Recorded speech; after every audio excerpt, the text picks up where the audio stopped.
সিডরের 18 বছর অতিবাহিত হলেও এখনও পিরোজপুরের মঠবাড়িয়া উপজেলার গোলবুনিয়া ও জানখালী গ্রামের ভাঙা সংযোগ সেতুটি পুনর্নির্মাণ না হওয়ায় দুটি গ্রামের অন্তত 10,000 মানুষ ভোগান্তি নিয়ে চলাচল করছে।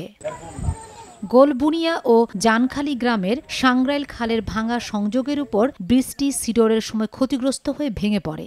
এতে দুই গ্রামের ছাত্রছাত্রী এবং সাধারণ জনগণের দুর্ভোগ চরমে ওঠে। এত বছরেও সেতুটি মেরামত করেনি কোনো জনপ্রতিনিধি কিংবা প্রশাসন। তবে সাধারণ মানুষের চলাচলের সুবিধার্থে সম্প্রতি স্থানীয় যুবদলের উদ্যোগে ক্ষতিগ্রস্ত হয়ে ভেঙে পড়া সেতুটি নির্মাণের উদ্যোগ নেওয়া হয়েছে।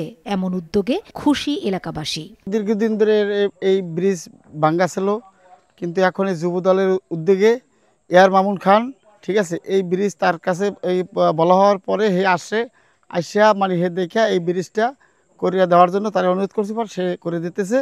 এখন যিনি এই উদ্যোগটা নিয়েছে খুবই ভালো, মানুষ খুব সহজেই চলাচল করতে পারবে। ব্রিজটা হওয়ার কারণে এখন বাচ্চারা স্কুলে যাইতে পারবে, মাদ্রাসায় যেতে পারবে এবং মালামাল পার করতে সুবিধা হবে। একটা ব্রিজের কারণে এই জায়গার দুই সাইডের 10,000 লোক এরা চলাচল করতে পারতেছে না।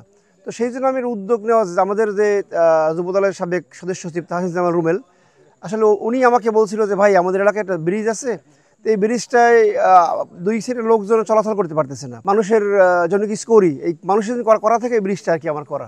সিডরে ক্ষতিগ্রস্ত হওয়া সেতুটি কেউ নির্মাণ না করলেও যুবদলের এমন উদ্যোগকে স্বাগত জানিয়ে স্থানীয় মানুষের দাবি, ভবিষ্যতেও তাদের এমন সামাজিক কাজ চলমান থাকবে।